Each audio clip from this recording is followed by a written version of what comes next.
Hi guys, this is our second live stream with Michelle's Opinions, and tonight we have the honorable guest of Bob Bant. You've heard the wisdom of Magi. He has joined us again tonight, and I have to say that I'm surrounded by men, and I am very, very, very fortunate. Tonight, we're going to talk about non-participant players. We're going to talk about the journey that we're all on. We're going to talk about the diversity in the journeys. We're going to talk about the diversity in our, the three people we have here's backgrounds, but the similarities and where we're all going, the destination being the same. So, we hear about non-participant players. We hear about people that aren't seeing the Mandela Effect, that they're asleep. And we're going to talk about respect. We're going to talk about sovereignty. We're going to talk about, the value of the experience we're having here, what we're here to learn, and what kind of gain, no matter how far we think they are asleep or awake, that we're here to gain. We're here to expand. So without further ado, I'm going to introduce Magi. And by the way, guys, down below, I will be putting the links to Magi's channel. I let you know he's a content creator in the last stream. He's very, very talented. I highly recommend you watch his art. They're short stories. They're beautifully done. And everybody, as art does, walks away with their own impression of what it will do for them. I also have Mr. Bob, and I'll tell you, from speaking with this man and getting to know him, he is so wise beyond his years that he's a blessing to be around. And as you guys know, I've put the links into the chats for you guys to come and join in these chats. And I'm just giving you a taste of some of the people that are in these very rooms that are there for you. If you're going through similar things, come on in and join us. Magi, would you like to say hello?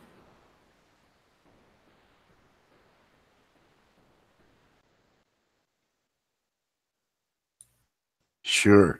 Sorry about that. I was muted. Hello. Hello, everybody. Hello, hello, hello. Thanks for having me on the show again, Michelle.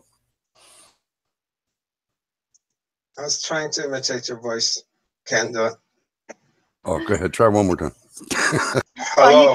While you guys are saying hello to everybody, I'm going to pull up the chat screen so I can see what people are saying and who's there. So, well, according to the topic, everybody else is background people, so there's only me and Magi and you. Everybody else is background people, right? Touche.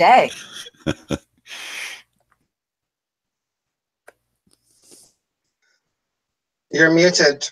Although they're background people, we're their background people. So we have to take that into consideration. Okay, I'll let you guys introduce yourselves while I pull up the chat so I can see the stream. Thanks for the kind words, Michelle. I'm Bob. Yeah, again, thanks for having me on, Michelle. I'm Magi.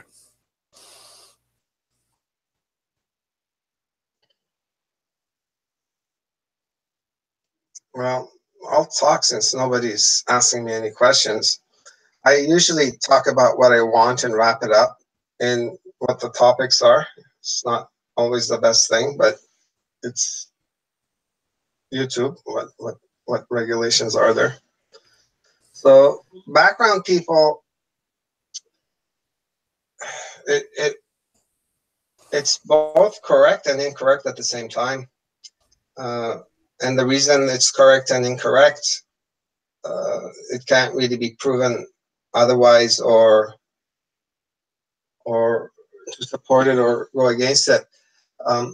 However, I think a better question is, what difference would it make if there are background people or not?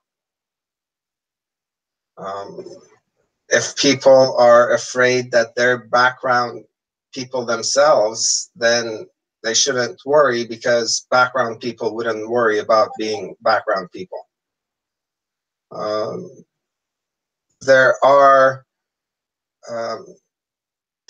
synchronicities, and there are synchronicities that are actually out of sync. So sometimes, you know, when things go wrong, they go wrong in multitude facets, and when things go good, it goes well, hence the expression, when it rains, it pours. So I think a lot of the events that are happening now are misconstrued through synchronicity and non-synchronicity. Synchronicities are everywhere. It's just that we haven't had the eyes to see them. In the process, we are also examining, I believe the background people came from Dolores Cannon. And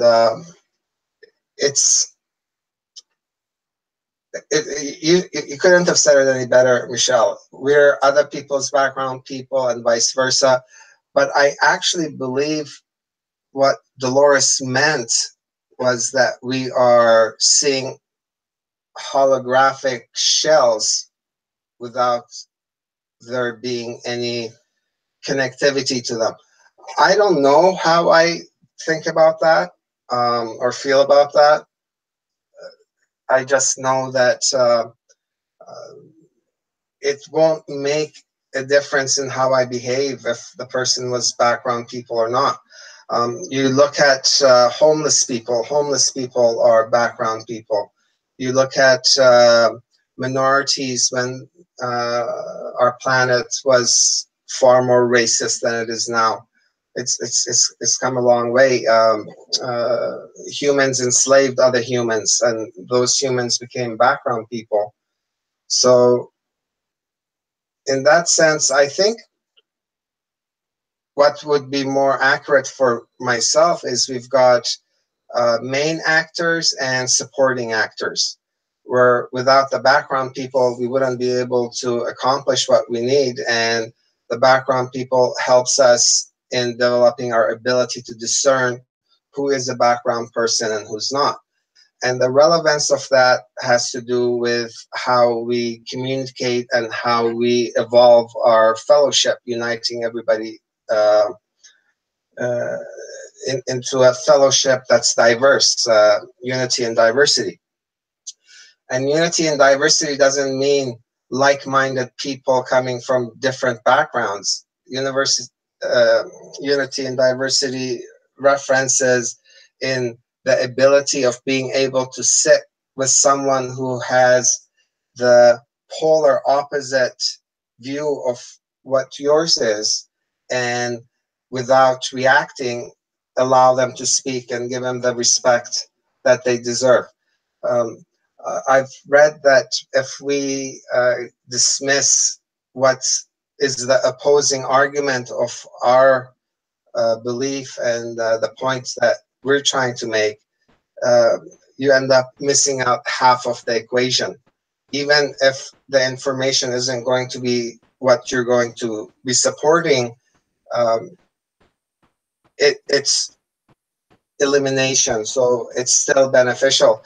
And moreover, so it's how we make the other person feel.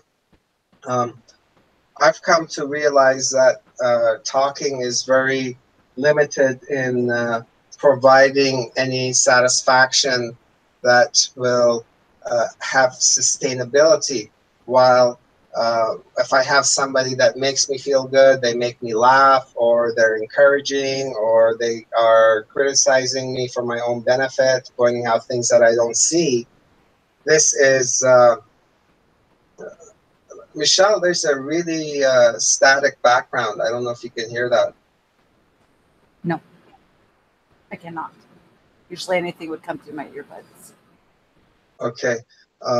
So are you guys in the stream hearing some background noise? Let me know. So with emotions being the more valued currency when we interact with other people, then a lot of issues become moot. For example, when we go to a gathering and we have really close friends, we're first friends, and secondly, we are presenting our point of view. And if an argument over something, doesn't matter how relevant or irrelevant it is, damages that friendship, it would beg to ask the question, would you rather be right or happy? So with keeping the human factor in mind, and I believe that's what this whole episode that humanity is going through right now is about, is to bring people together, wake them up so that they can find each other. We are the event.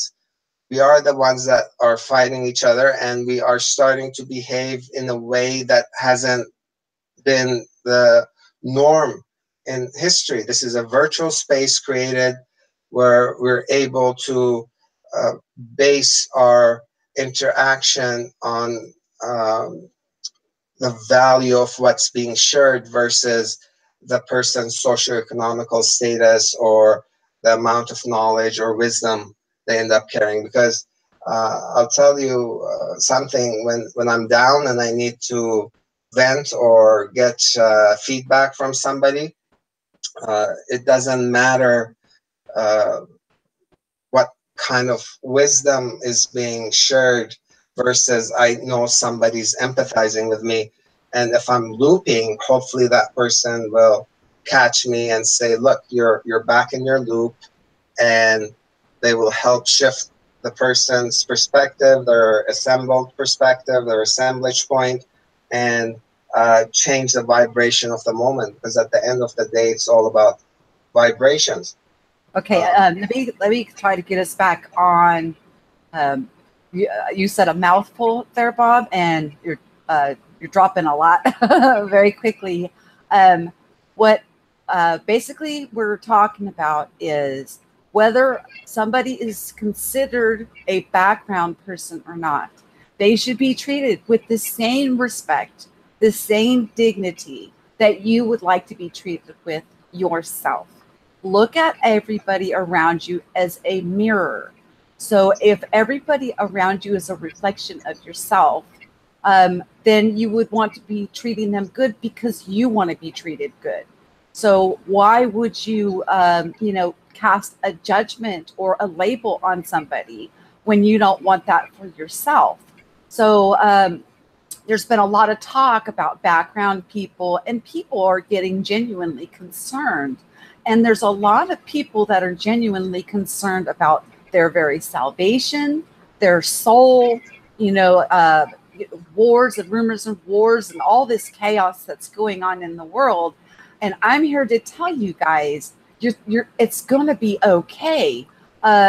We look at the things on the macro level, but then you got to bring it down to the micro level. So it seems like what is reflecting around in the world is actually what's going on in a lot of people right now. You got to get your own house in order, and then it starts to reflect around you. We hear a lot of people talking about going from 3D to 5D. And I have to say, when I had that, event, a lot of people call it the event. Some people would call it being raptured. Other people would say it's a reflection of a higher self communicating. It was so ecstatic and so purifying and so wonderful, but it was a fleeting glimpse. But as time has progressed on, I find myself that I am in that level of awareness and more than in the level of awareness that I was when that first happened. It was intermittently going on. I thought it would never come back. And a couple of weeks later, it did come back. And it just seemed like at some point, I thought my feet were going to touch off the ground. So it's a normal process of, going through from duality, Pisces. The world is going into the water bearer, Aquarius, the age of knowing. So, when you're thinking about, discounting somebody as a background person or something of that nature, think about that you are a background person for them. You know, and you'll see that although we're providing a lot of wisdom here, it is from different perspectives and different, you know, ways of looking at things to hopefully serve everybody's needs. So you may resonate with what I'm saying. You may resonate what Bob is saying. You may resonate with what Magi is saying. All of it is good. There's no wrong way. If you're in it, just keep pressing through. Bob, you can go ahead and continue. But we kind of got a little off topic.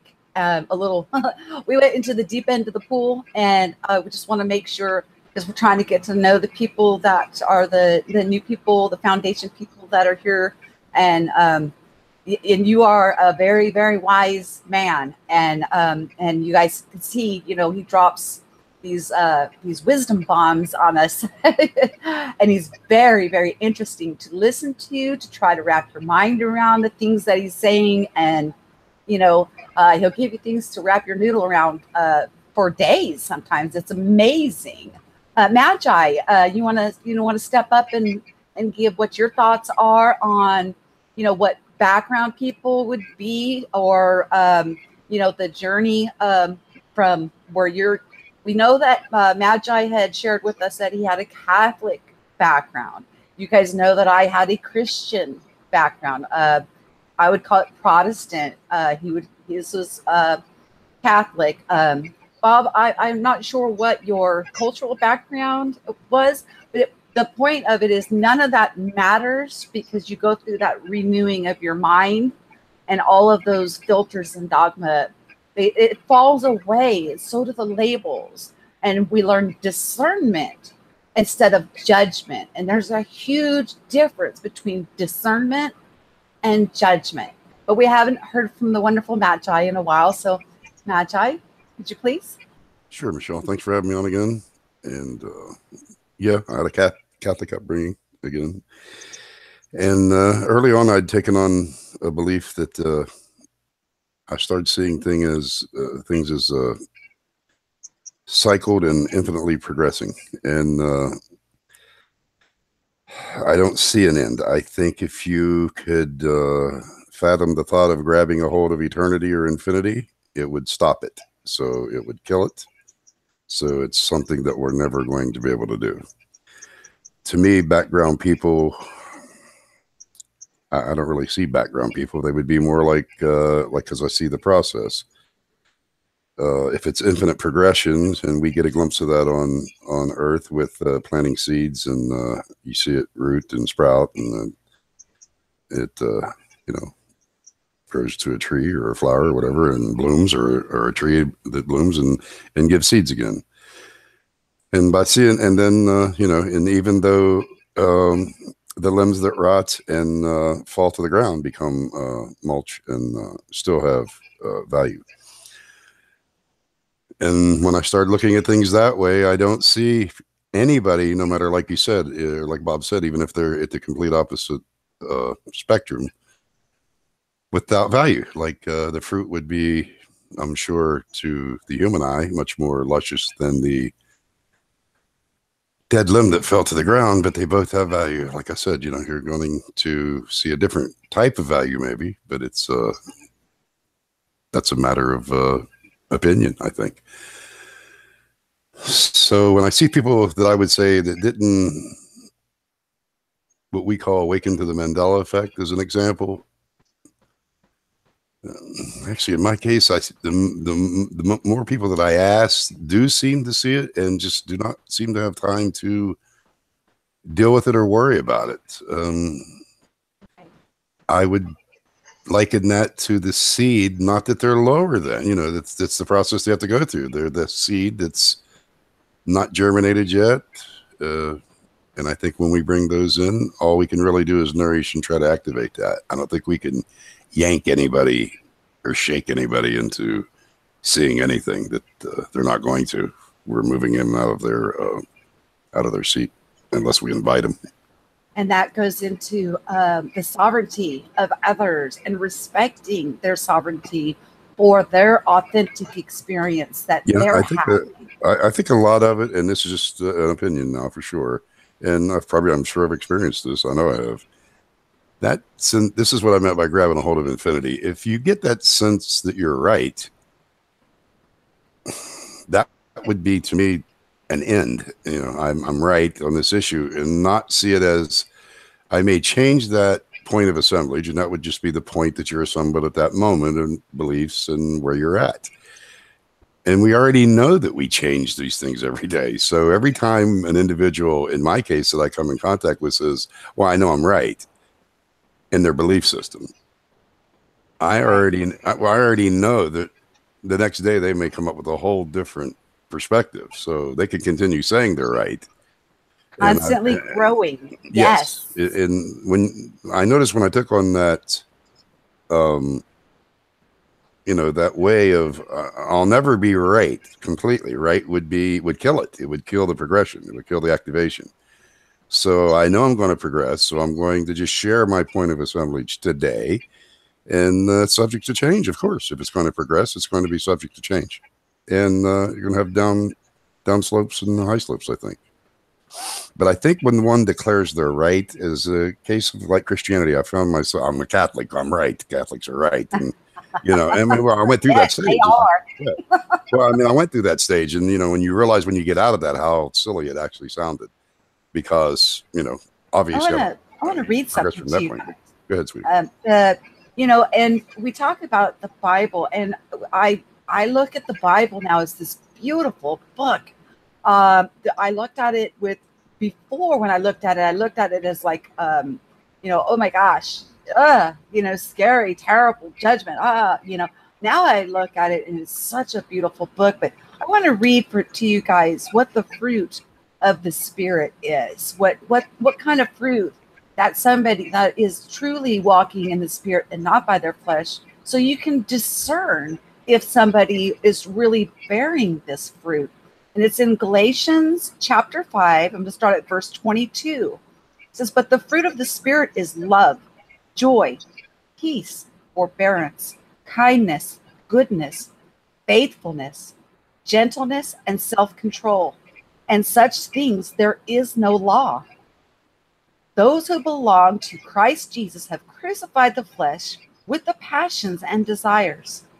Since we live by the Spirit, let us keep in step with the Spirit. Let us not be overcome or become conceited, provoking, and envying each other. Now, I have to say, just what Magi just said there, you know, we're constantly growing. We're constantly learning from one another.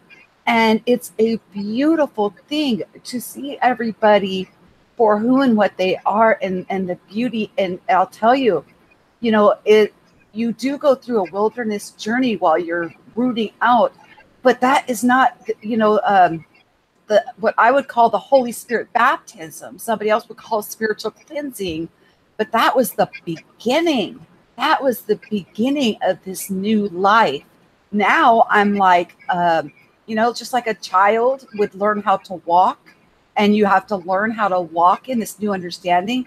And every day it's like a new layer is peeled and it's revealed, and it's just beautiful. And when I think about people thinking that they're background people, or, you know, not understanding when they're seeing supernatural things like the Mandela Effect or number synchronicities and this crazy stuff going on around us, it's, you know, it'll shake you. It will make you think you're going crazy. And I'm telling you guys, you're not. It's going to be okay. All right, Magi, I just wanted to read that, since both of us come from a, you know, scriptural type of a background, that I have to say that is, that's something that is in the Bible, and it is true. Because actually, Michele, I've seen that, and that's probably in just about all the fundamental religions. And there's truth in fruits. That. Yes, that's why, because it's the truth. Yes. And I have to say, Magi, from what I understand, has studied at least 6 different religions, You will And find. when he talked to me about it, he talked about the similarities of each of them.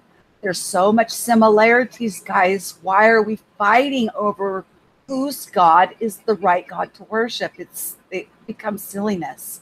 I'm sorry. Go ahead, Magi.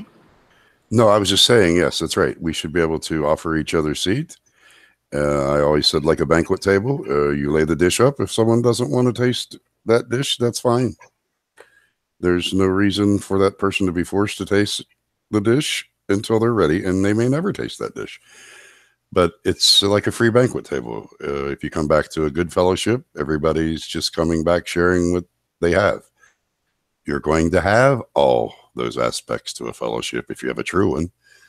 You're going to have people that, are a little more tolerant, that you'll learn tolerance from. I did. Patience. Yes. Yeah, patience and tolerance, because really it's what it's about, because it's that ability to be able to not say you're wrong.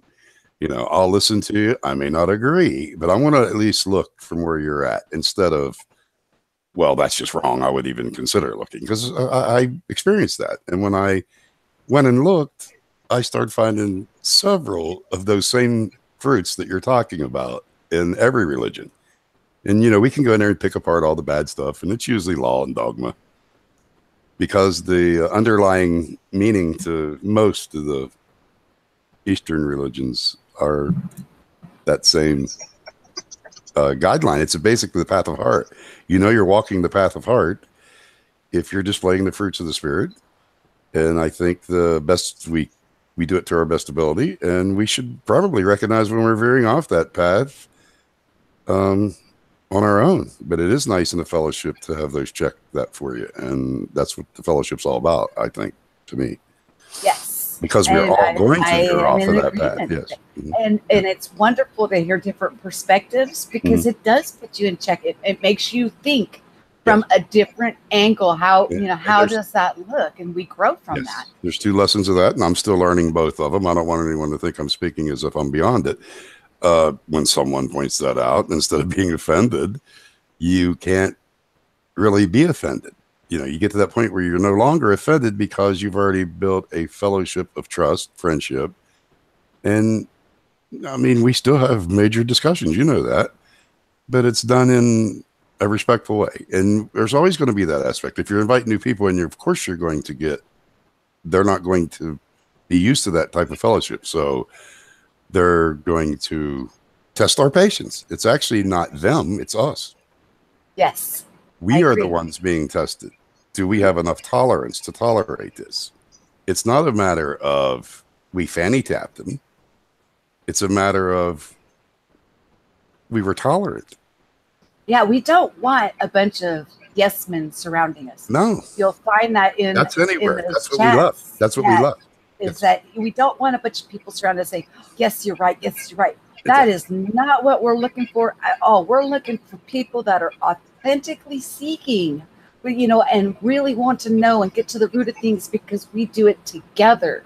We discuss things together. We look at each other's different perspectives. We take into consideration everybody's thoughts. I want to bring up a different topic.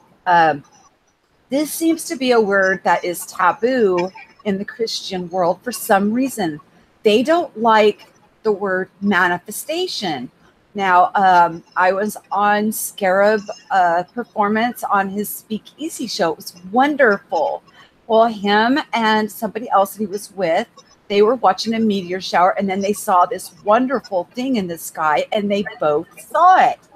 And, as we all are seeing like number synchronicities and different MEs and different things going on with us, what would you call, I'll start with Magi and then go to Bob. What would you call the very things that Christ did himself? And remember, guys, in the Holy Bible, it says these things we will do and more. So when he performed those miracles, wasn't that a manifestation, or am I out of line with thinking that way? No, I think that term would be fine. He's using his will, what I've recall from the Christian upbringing. He's actually, yes, if you can bring somebody back from the dead, you would be manifesting it. and feeding all those people with the 2 Sure. fish, and You're manifesting fish, and you're manifesting the bread, I and mean, manifesting the fish. Yes. yes. So I mean, I don't know why that word would bother him. I can't answer that question. I think it know, was more obviously, of the thought that they thought that that I'm saying that they are God.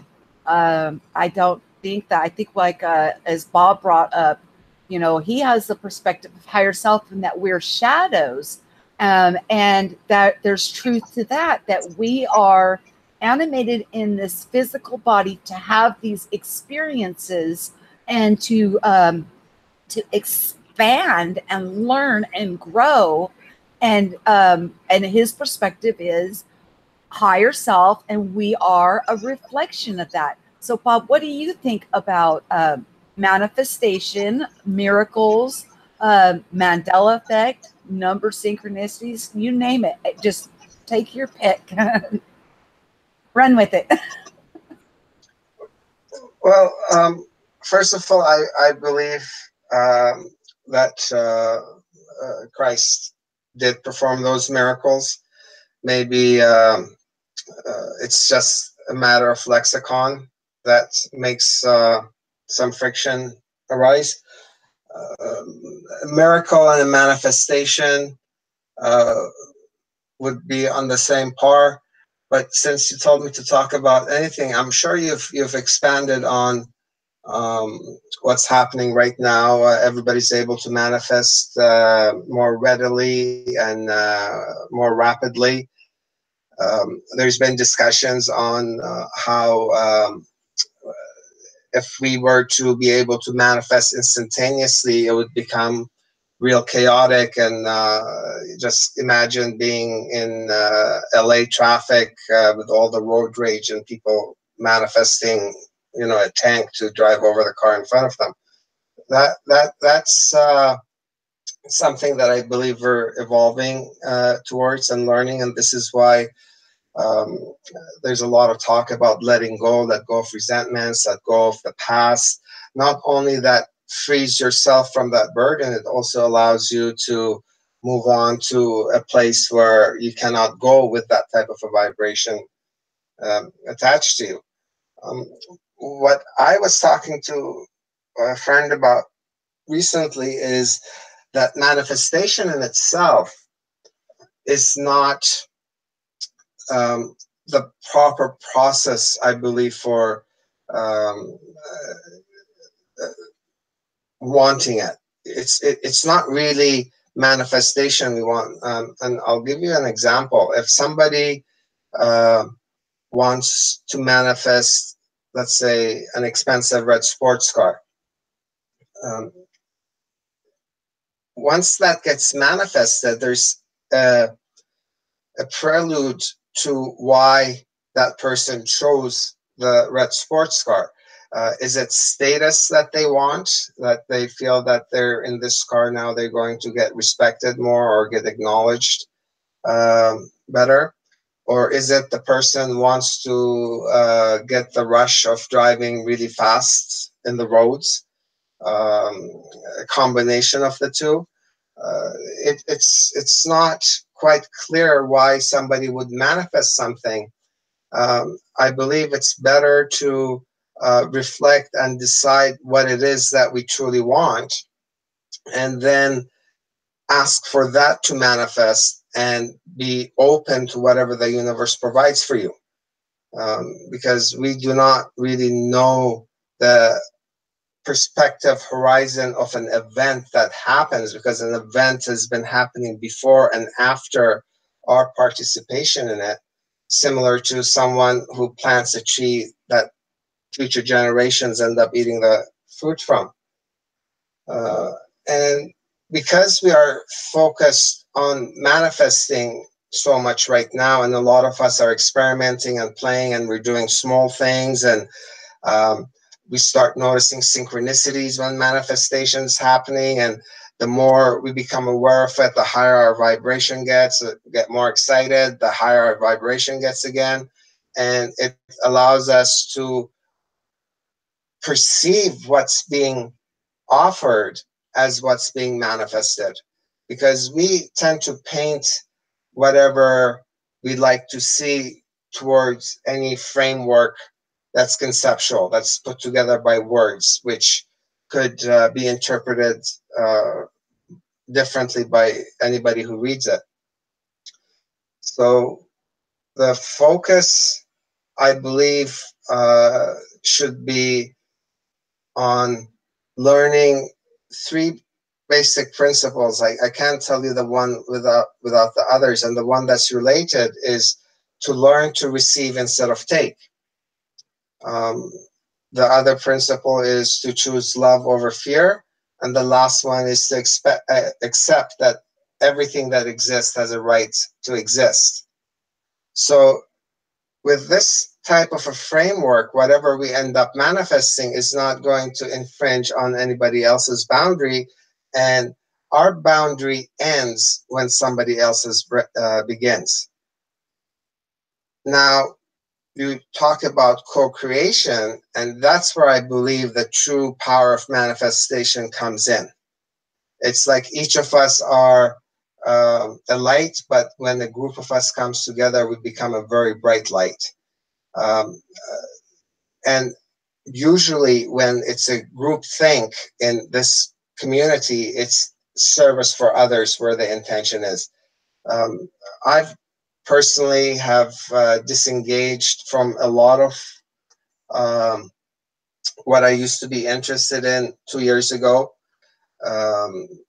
And I've internalized a lot of the experiences, and I'm just waiting on the sideline to see what happens. I get more pleasure from watching people get excited about everything that's happening, because it gives me hope, it gives me joy, and I believe that's a sustainable place to be.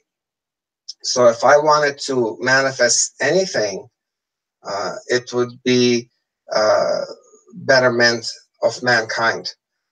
And I came up with this after watching a really cheesy movie where the person would get certain amount of wishes, and at the end of that person's cycle of making wishes, which they didn't wish properly, the person granting the wishes says, not a single person has ever wished anything for humanity. Everything was wished for themselves, whether it's money or popularity or love, whatever that we are trying to experience at the moment becomes the object of what gets manifested. And not until we get clarity, the relevance of manifestation doesn't also become as clear. So all in all, I believe it's about fellowship. I believe about us sharing what we're witnessing, and the manifestation of a new template of how people interact with each other hopefully will propagate in the consciousness of humanity, the 100th monkey effects, and I will guarantee you there are groups similar to what we have all over the world having very similar discussion, but in their own diverse and unique way. So it's very exciting, very hopeful, and anything that starts to even resemble fear or negativity when it comes to a subject, I unattach myself. I won't abandon it, but I won't engage in taking that path.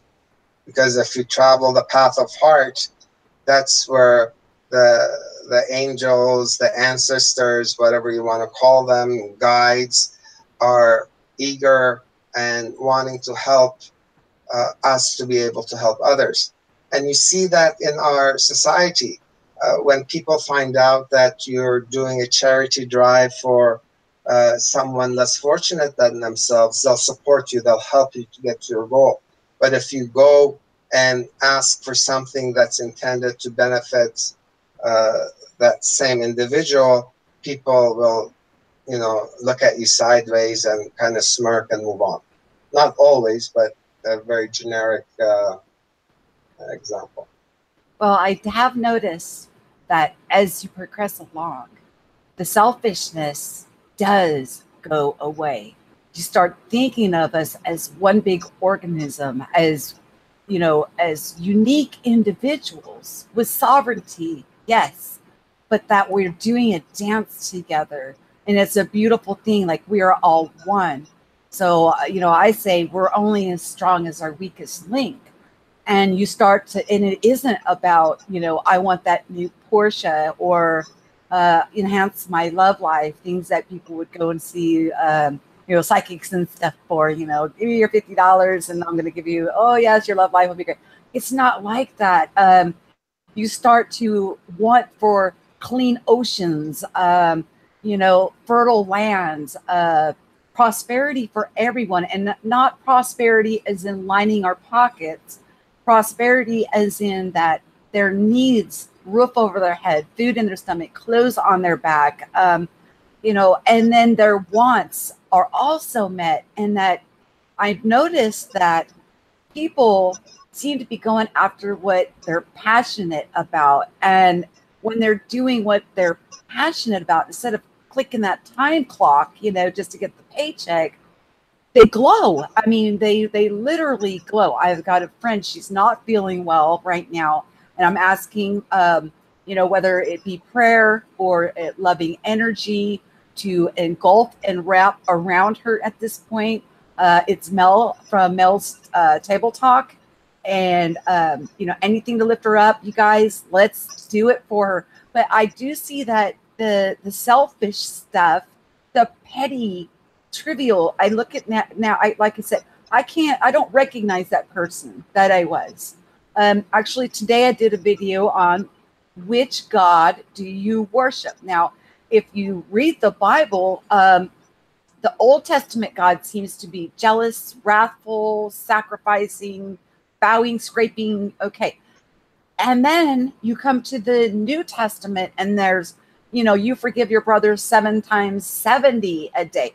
Now we discern, okay. I'm not saying don't use your discernment, but what I'm saying is people from their talking, just from talking to them, you can tell what God they serve, whether they are, you know, because it reflects out of them. You almost tell on yourself. But I'm going to say that neither of them are wrong. We all had that moment that we were that Old Testament jealous, competitive, envious, coveting. Everybody, you know, has their moment. And then you go through this, I would call it the wilderness journey, where you're being purified and, you know, or some people call it their awakening and ascension, or, you know, let's not worry about the labels. You come out and you don't recognize that person anymore. That person is so far removed from you. I talked earlier when I was testing my equipment about I smoke cigarettes. Well, you know, and these two men know that there was times where I was so high I got the whole room laughing because we, you know, a friend who's actually a moderator in the stream named Sup, she was like, whenever I'm around you, I feel drunk in the spirit. Well, you know, if it wasn't for smoking a cigarette, I felt like I was lifting off the ground. You know, they helped ground me out. So to one person, it may be a bad thing. And if you think it's a bad thing for you, then it will be a bad thing for you. There's a lot going on with the renewing of our mind, guys, the way that we think about things, the way that we approach things, and the manifestations of what's going on in here is reflecting out and around you. But I'm not gonna, you know, sugarcoat it, guys. It's not an easy walk. But I'm telling you, you know, if you get a good group of people around you, there'll be, and this word Bob said the other day, and I am just loving it. He gets activated. So if you're in a conversation and you're being activated, whether, you know, stirring the spirit in you and activating you, you're in the right place, because there's something that other person is saying that is springing you up to be that better version of yourself, becoming that authentic you, the one that is buried between all these layers and filters. The authentic you is crying and screaming to come up. And, you know, I can only see good things happening. I was in that dark place. I was waiting for that rapture. I did want that escape. Now I'm like, why did I ever think that? You know, it was confusion, guys, in my own mind. And I'm telling you, when I tell you guys, I hear testimony from people from all different walks of life, all different backgrounds that are all going through this similar process. Not, no two are alike. Okay. Everybody is unique. Everybody is, you know, everybody's so special. And, you know, how grand of a God do we have that there's 7 billion people here and we're all able to have an authentic, tailored to fit experience for each and every single one of us. Wow. I mean, that's pretty amazing in itself. So don't sell yourself short. You know, realize that it's a gradual process. Some people can go through it super fast. Other people, like me, it takes a while. I was pretty thick-headed. I was scared. I was like, oh my gosh, this is the devil, and you know, all of that doctrine in my head. I was my own worst enemy, and I grew daily, and it's just a beautiful thing. Magi, what helped you to, you know, become the better version of you? I'm sure, because I've known you for about a year now, and you're different than you were even a year ago. And every time we come in encounter with each other, and Bob too, we're better versions of ourselves. So do you remember the old you, or is it so far back in the rear view that it's, you know, that you have completely forgotten that identity, or what's going on with you? No, sometimes it is very hard to go back because, but as an example, on the infinite progression, I think if Christians, no matter what denomination or no denomination, would look, they see what you just said earlier, that the Old Testament God is admittedly jealous and admittedly vengeful, and you see it progress. So that's what that is. Jesus, that's the sure sign of the word progressing, if they want to call it the word. And it is difficult to go back because to me, if they could stop for a minute with tolerance and see other people's seats, they'll see that just like from Old Testament, a manifestation came and progressed. You can easily read the New Testament and see how he's detaching from the old and bringing in the new. That's why it's the New Testament. And there's new things there. Actually, you know, he sums up the law pretty short, and do unto others as you would have them do unto you. Love God with all your heart, mind, and soul, your neighbor as yourself. And it's not really even complex. To eliminate the others, I would only make a suggestion that if you can see that same progression, then obviously someone coming as an example from the Buddhist religion, where those same fruits are displayed just the same as you read them out. I've heard back when I was a Christian, people say, well, the devil went back and made it look that way and all that weirdness. And really, well, the way I see it is it's progressive. It's the same spirit. It's coming, so it's reaching all of humanity. And we are the ones that make the division to a point of destruction. In some cases, war, destruction. You know, we've did that. Because if you look at it as the earlier prophets coming, and then, like you said, Jesus changes. And like you said, Jesus says even more is going to be arriving. So, you know, Paul says we are the sons of God. So He even tops it off with a little more frosting. And the many more things you will see many more wonderful things done. Yes.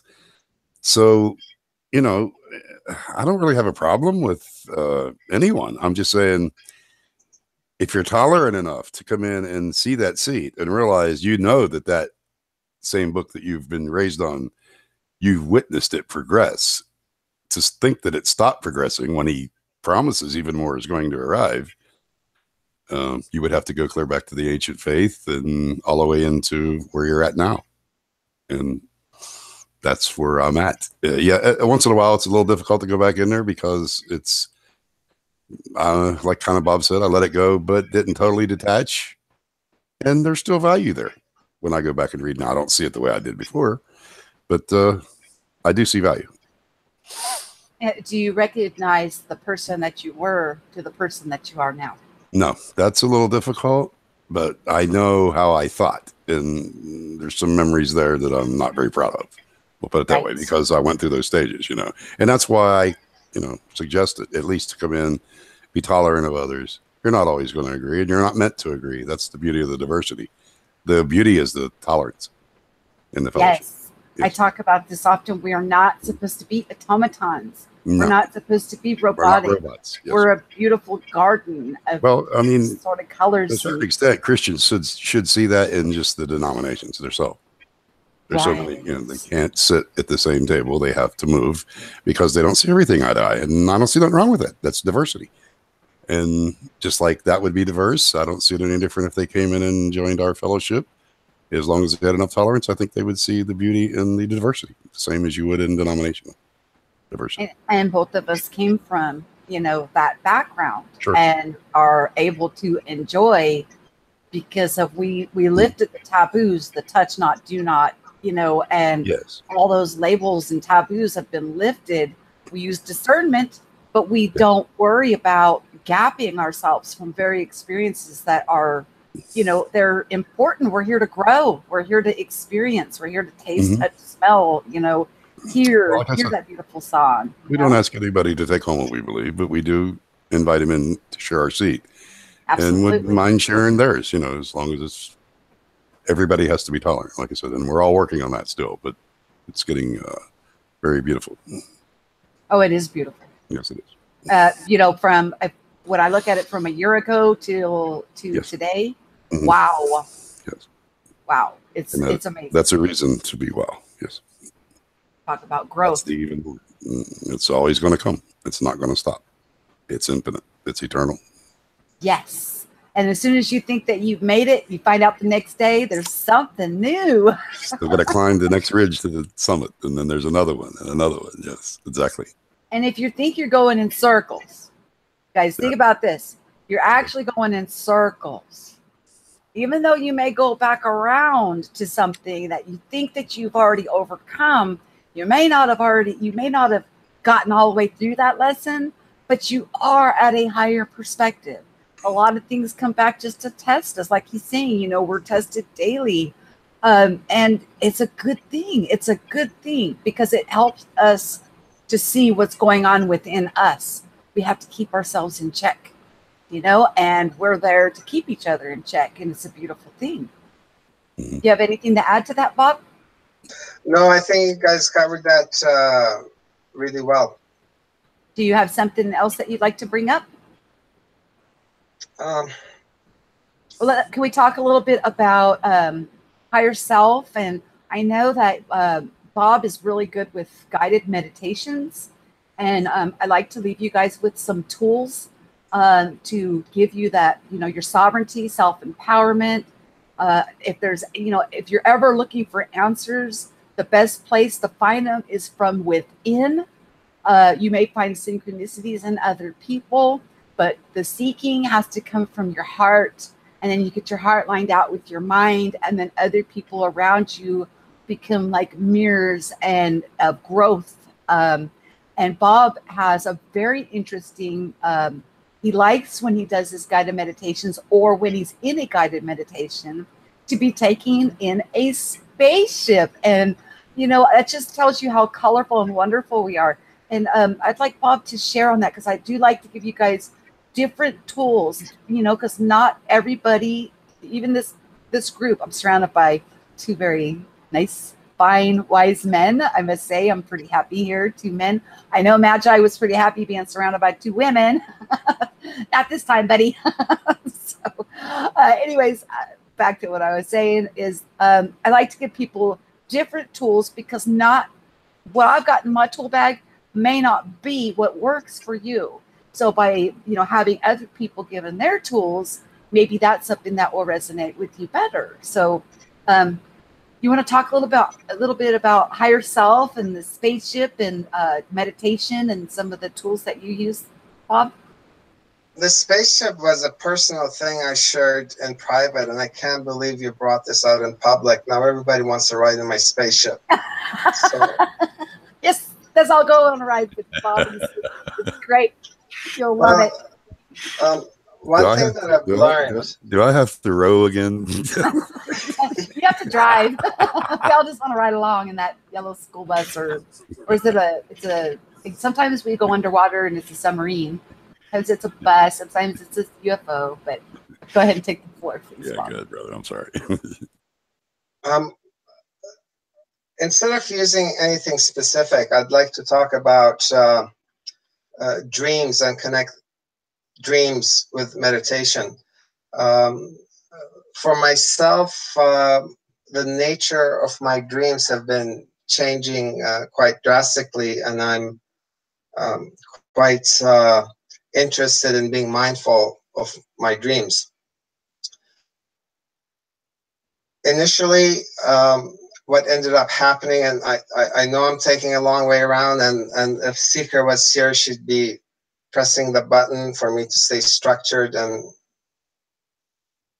follow a structure. My dreams, I was in a dream space that was not regular. It was different, and it was sparse. There was something definitely missing in there. And I was watching one of the videos out there, and it was talking about the shift and the change, and talking about connecting to your higher self. And for me, connecting to my higher self is layered. The first layer is going to be serenity. The next layer is going to be gratitude. After that, it's going to be joy and bliss. And that connection is why I'm doing all the work. It's something that provides a lot of content for me. So when I stopped getting that connection in my dreams, and that was my primary source to connect to my higher self, just like many of us, a random video that I've never seen before or subscribed to gets recommended, gets popped up, or somebody sends me a link, and it's exactly what I need to do. I've stopped searching on YouTube. I let whatever gets presented by others or the recommended be what I look at. And it talked about how we connect has shifted.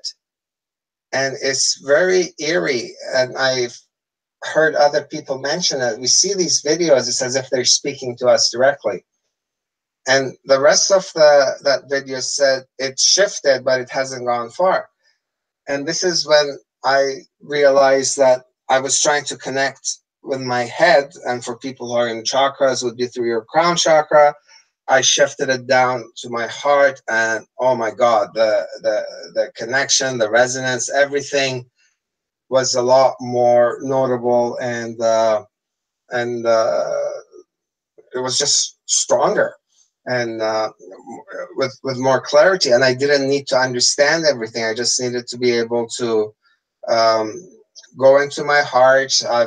I've resonated to people telling me, send your energy to Gaia, give thanks. So that's all in alignment with my perspective. So I started to focus on that. And then it shifted again. And it's been shifting and shifting. And what I believe has happened, we've gone to a point where people who are paying attention to their dreams, we're not getting those prophetic dreams as much anymore. We're getting a lot more what are mundane or 3D dreams. But what I discovered, we're going another layer deeper into our dream. So when I wake up, I know exactly what was going on in my dream. I had full comprehension, but within seconds, as I'm looking at it, it just evaporates and dissipates. So when I go into my meditation, it's to exercise a tool for my dreams. And what I like to do in a meditation is get people to visualize wherever they are, wherever we are, and then get them to go into meditation in their meditation. That has provided very interesting results for me. I don't think it would have been the case if this was 2 years ago. Everything that I try seems to be a lot more effortless. Uh, it seems to be a lot quicker to give a response back. So it's learning to utilize everything we have as a collective. For me, during this whole process, what I learned is I had all the components. And that's equivalent when we're telling people, we're not teaching you anything new, we're just reminding you. And we who do the reminding need reminding ourselves. And this is where the beauty of the fellowship comes in, where there isn't a leadership hierarchy model. It's more a fellowship of people coming in and sharing whatever they can. And it's not based on a competitive model. So to be able to do certain exercises in meditations and in our dreams, we have to have developed certain practices and integrated them. And the integration is going to happen regardless if we want to or not. I just want to let people know from what I've seen, there's nothing bad's going to happen. Any type of event that we look at catastrophe, it's been going on. It's not, the catastrophes aren't going to stop, the natural ones that we're having, but I don't see them expanding. I've heard a lot of people have said we've gone past the point of destroying ourselves. We've passed the test, so to speak, this time. So it's all about joy, it's about excitement, but we have a lot of cleaning up to do as well. And to do this, we need to keep our vibrations high. And the entire exercise for meditation is to get the vibration different than what yours is now, and hopefully it's to get it higher. And as we get our vibrations higher and we become a group and we meet somebody new, and if their vibration isn't high, and I'm not saying that in a judgmental way, I'm saying that as a way, as a space that I was in, as a place that I was in for decades and didn't know how to get out of it. A positive group will definitely have an influence. But when we're starting to develop our powers of self-restraint so that we're not reacting, we're responding to stimuli as it's coming in, and we're not presuming everything is an attack, and we'll take a moment, and if we see it in a negative way, let it go, or if we're not obvious, I always take the positive end of a sarcastic comment because maybe it's not sarcastic. So it becomes about our perspective and how attached we are to our high vibration. Now you get one person who's just getting into high vibration, they meet someone in low vibration, more than likely, not always, but more than likely, the person with the low vibration is going to bring the person who's high down. And this is the same universal law as when love cannot exist in presence of fear and fear cannot exist in presence of love. So when we get brought down by people who are in low vibration, people in low vibration, they bring the collective consciousness with them. So they come from a place of certitude and they are out of hope. They are looking at all the horror and missing all the beauty. And one thing that Magi has taught me is that if a person has 9 qualities that aren't desirable and one that is desirable to you, focus on the one. So no matter what the situation is, if we start looking for beauty and go into a situation without judgment, even if we come out looking like a clown, as long as we feel positive, who cares? So that's basically where my stance is with meditation and visualization. And you touched on a very important thing there. You know, it is about remembering. Whether you think somebody is asleep or not, we have these very gifts within each and every one of us. And what we realize is when they get stirred up in us and they get activated, I love that word, Bob, they get activated in you. It's like you are brought to remembrance of who and what you are. And you've had these abilities your entire life. You were just unaware of it. So I see that a lot of people get stuck at the very beginning because you get the activation of the gifts within you, and people can get puffed up with that. But I have to tell you guys, press through that, because with humility, it goes a long way.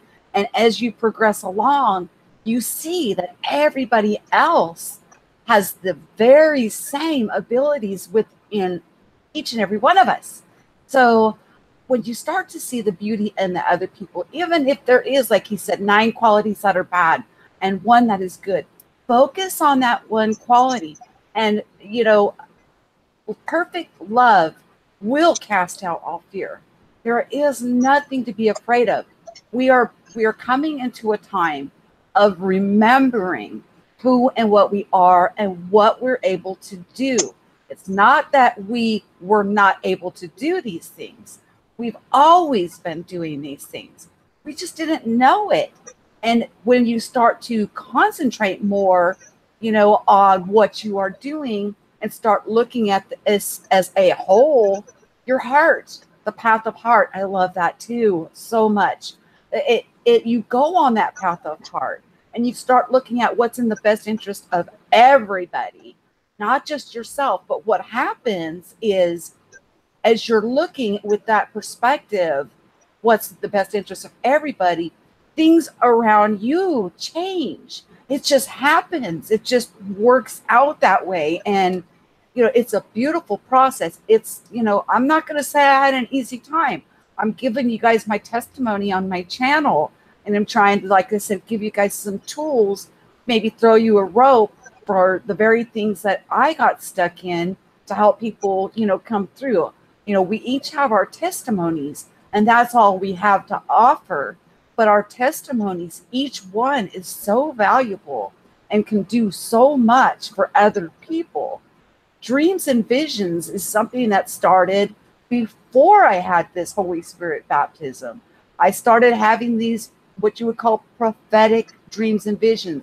Other people would call it remote viewing, you know, seeing a future event somewhere and then walking through it.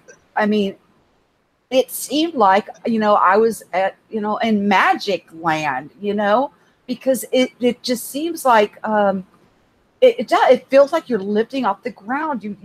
Some people get so scared that they don't know if they're alive or not anymore. And I have to tell you guys, there's nothing to fear. This is a natural progression that we're all going through. And we're all going through, if it's, you know, like I said, when you see the division in the world, you know, with the gapping, the separation, you know, we're able to see more clearly what is a lie and what is the truth, who is the bad, what is the good, whatever. Just realize that on the micro level, that people are going through those inner battles within themselves. But we already know that we're going to come to this time where everybody's going to know. You know, Bob brought up the 100 monkey thing. And, you know, there's something to that. They taught, you know, monkeys, I think that the 100 monkey comes from a theory. They taught 100 monkeys how to do a certain thing. And then after that, all of a sudden, all the monkeys, it was like washing potatoes or something before they ate them in the ocean. And then all of a sudden, all the monkeys instinctively started to just watch the potatoes in the ocean. I'm using this as an example. I don't know if that's the actual thing that they did, but they all instinctively started doing that. So don't be hard on yourself. Go through the transition, renew the mind, follow what is going on in your heart. It's going to be okay. And with the manifestations and the beautiful things that we're able to do, some of us have the passion for healing. I see Burma is in the chat stream, and she's going to be a real treat to come on and talk to you guys about Reiki and healing energies. She operates with that gift. That's her passion. And when you see people going after their passions, they glow, they radiate. It's a beautiful thing, and so just keep pressing, keep knocking, and you will pursue. You will, with pursuing, you will prevail. So, Magi, do you have any tools that you want to add? We talked about dreams and visions. Did we talk about number synchronicities, guys? Is anybody in the chat having number synchronicities? See if the chat has any questions too. If you guys have any questions, type them in, and we'll get to them. Oh, make sure you hit the like and subscribe. Oops, I almost forgot to be telling people that. Also, I will be putting in the show more notes after the show is over to Magi's channel. I recommend that you go over there and subscribe. The art there is, you will get so much out of it. It's so beautiful. But yeah, let's touch on the synchronicities and the Mandela Effect changes, and then we'll pretty much zip it up, because I want to try to keep these around an hour, and we're a little bit over an hour, so I don't want to abuse my guests. So Magi, if you want to give a little summation on what you think about the Mandela Effect and the synchronicities, sure. And then Bob, and then I'll close this out. Yes, I've seen many synchronicities. Numbers, I don't catch that much. I will catch them once in a while. The Mandela Effect, yeah, I'm still seeing. I'm kind of like Bob there. I don't really search it out anymore. I'll wait till someone posts one. If I click it and start getting into it, I'll finish it up. And I'm still amazed that the changes are still out there. I try not to get too caught up into them. I know they're happening, so I've already embraced that. I really don't have anything else to say, Michele, except that if there's anything I could leave you with is I do know that and I've seen this, that, something I think everyone needs to realize, and this is just an opinion, if there's a call to bring people in to assist if we think that they're having a problem with these changes, and we already know there's people out there that are, it doesn't make sense to bring them in, and if we can't tolerate, we should be expected of what we're going to get, is what I'm trying to say. But don't abuse our kindness. Yeah, no, I agree with that. I do agree with that. Yeah, it works both ways. But we also should expect that it's a test for us. It's not really them. Just like we all recall how we felt. So I'll put the link to the room. It's called Flame. So that is a chat forum. Everybody is welcome there, and we spend a lot of time in there. That will also be in the show more notes. And I'll no ban policy there. Yes. Right. But don't abuse the kindness. Yes, just of course. It works both ways, but we're right.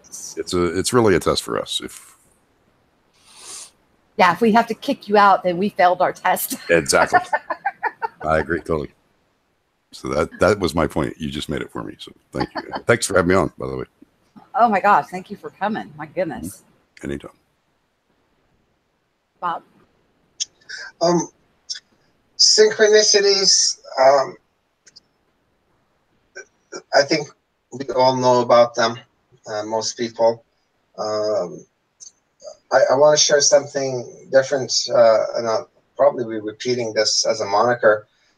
I really want to encourage people to consider transitioning from understanding to appreciating. I believe we are entering a developmental stage that has put us at a childlike stage again, and we're starting to learn to first thing was developing object permanence when we started to notice Mandela Effect, and now we're noticing other things, and suddenly we have a group of people that are having similar French experiences, and it just ended up snowballing. I don't care how I found this community. All I know is that my growth has been all from fellowship. I'm very grateful for everybody that is coming up and sharing their experiences, especially thanks to you, Jimmy Jams, all the people.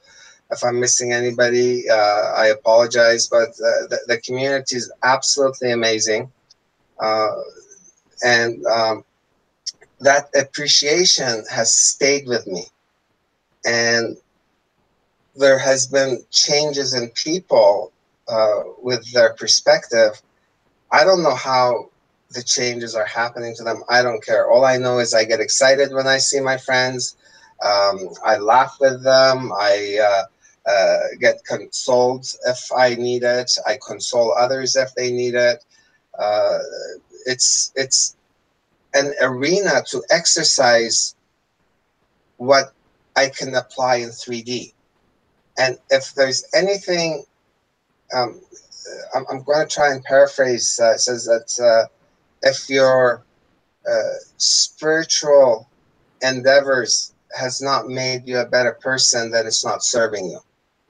To me, that translates we must apply what we're learning. So we're getting a lot of downloads, a lot of information coming from the ether. But if we don't apply them, it doesn't matter. It's like having a key to a door that we never utilize. And also to consider that we are transitioning from laws of physics to laws of creativity. This and understanding going to appreciation goes hand in hand. This doesn't mean that we have to abandon one for the other, but we should be able to recognize when one is happening, we cannot apply it to the other. So we can't be in the ethereal and grounded simultaneously.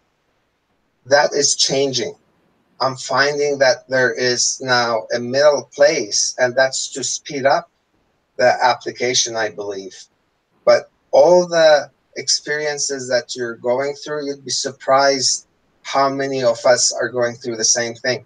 There are times that I'm hesitant to start talking about weird things happening, like lights turning on and off, the electronics in the house from the digital thermostat doing weird things, all sorts of things. I had packages that I had opened and used, and it came back the next day. The packages were sealed again. I started to see people popping up here and there. It started out slower. It started out with hearing sounds and then seeing people from my peripheral, and that ended up growing, and it got to the point where it doesn't really faze me anymore. I'm realizing I'm going through a process. So if we consider ourselves like caterpillars becoming a butterfly, the caliper in this chrysalis liquefies. I believe we're in the process of liquefying and then rebuilding ourselves, creating the better version of ourselves. And the process isn't exactly as drawn as a caterpillar, but it's close enough. I believe we have three bodies, our mind, our senses, and emotions that make the base of a pyramid that on top of sits our spirituality.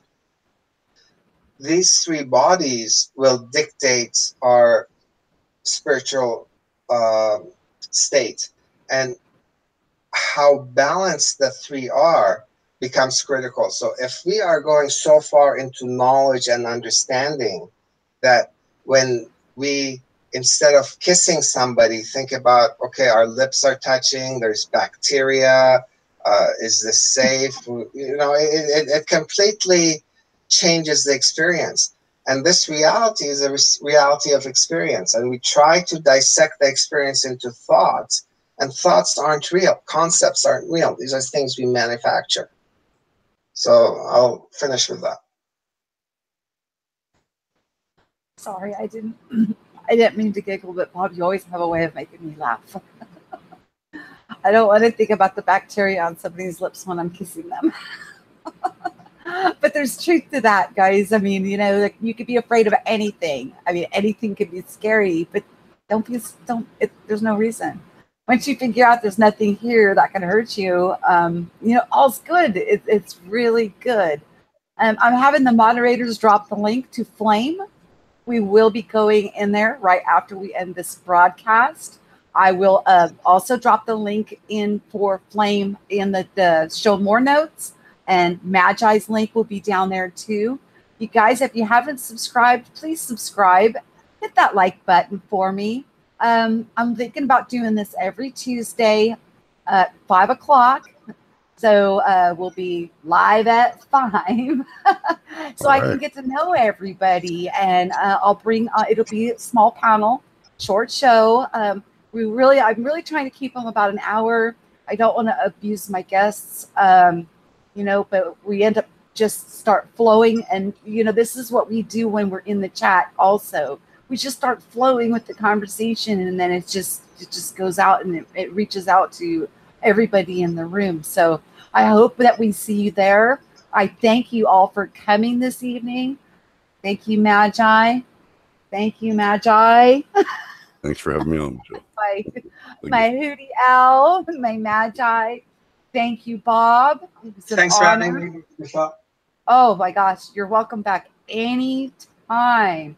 And thank you guys all in the chat for coming. I appreciate all the support, and we'll talk to you guys soon. Peace.